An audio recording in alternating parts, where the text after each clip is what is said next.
of leadership. So I just spoke about the art and science of leadership. Let me talk to you about the three aspects of leadership. When you're talking about leadership, leadership involves the leader.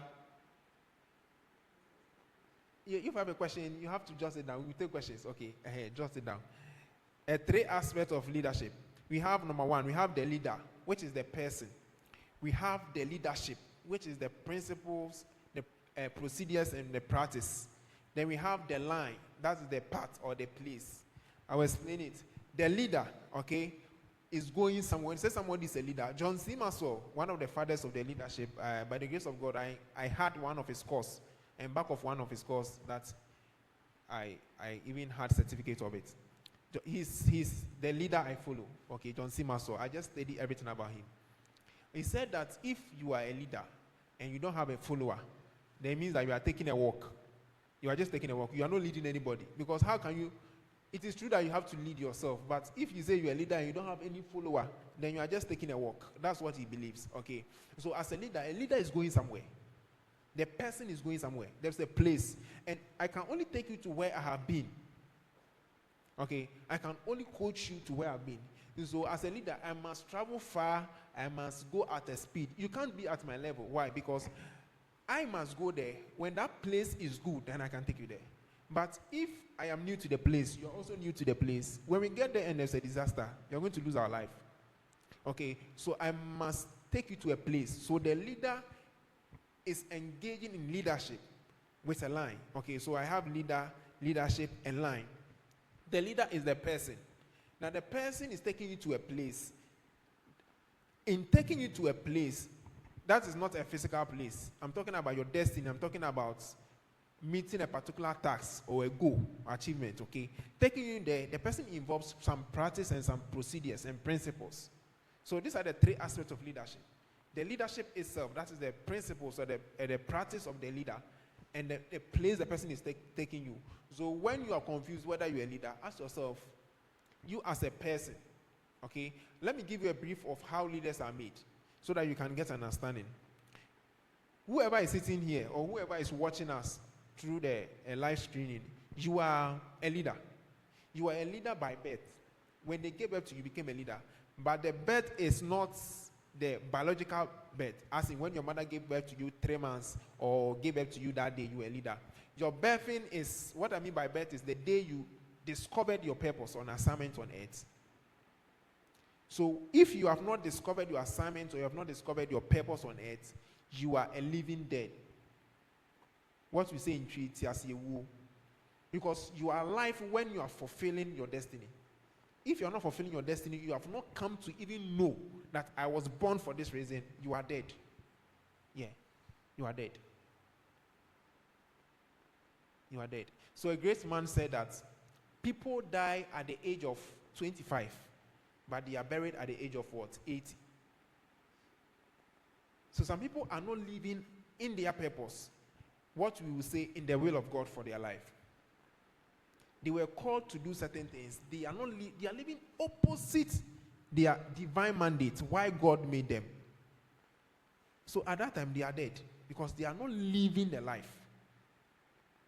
You are alive, yes, you are alive. We see you, but you are not alive. As in practical, in the sense of purpose. What was fish made to do? Can a fish survive out of water? It's not possible. Though we have some animals that are both in water and in land. Okay, we have a name we give to them. Amphibians. Okay, so we will have some, but there are not many. Few of them.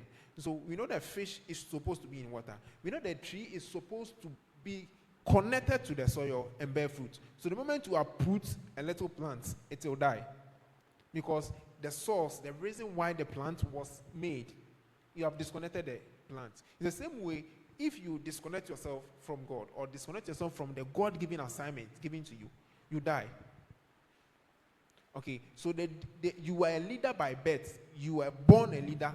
The day you became, how do we call it? You got to know your divine assignment. That was the day you were born as a leader. So you were a leader. You don't need position. You don't need a position like the president of your class or class rep. You don't need a family head. You don't need to be appointed as somebody in position to be called a leader. No, leadership is dispositional. So people are waiting. That's why people want to be. They want to be in some position before they can say that they are leaders. The truth of the matter is that when you come into position, you get a better hand to do certain things. Because if you are not the assembly member, or you are not maybe the MP for your area, hardly can you do certain things. You have a limit. Yes, but leadership is dispositional. You don't have to be in position before you are termed a leader. So you are a leader by personality or by birth. That is the mind God has for you. But you manifest your leadership by behavior and by practice. Okay? So there is a book called The Spirit of Leadership by Dr. Mas Moreau. He gives a difference between the spirit of leadership and the leadership spirit. He says that the leadership spirit is the spirit that is in you, that desire that is in you. You are born with it. Like it is in every man to become something. There's nobody who you don't have vision in life. No.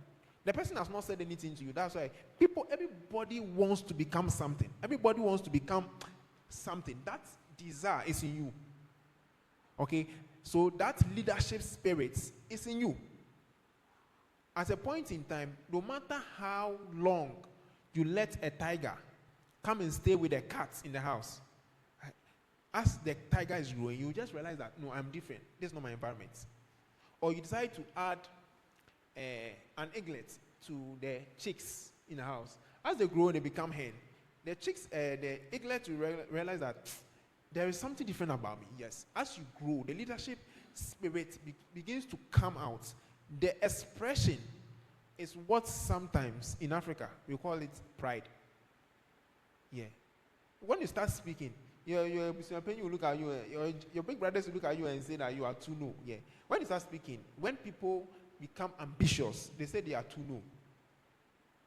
That's like our continent. That's what we are. So you manifest that leadership spirit in you, that is called the spirit of leadership, through the mindset, through the training that you have. So through your practice and behavior. You were born the great man you have always dreamed to become. You were born that great man. But you become when you give yourself to the training of becoming the great man. If not, you will not become the great man. That personality you want to become. Nobody sleeps and become what God had for you. No. You train yourself. You give yourself to training. Yeah. So that's how leaders are made. Leaders are both born and what? By birth and by behavior. Or by personality and by practice. Okay? So you're a leader, but you need to what? Give yourself to training. Have a mindset of a leader. Okay. So these are the three aspects of leadership. The leader, the leadership, and the line, the path that the leader is taking. Now that brings me to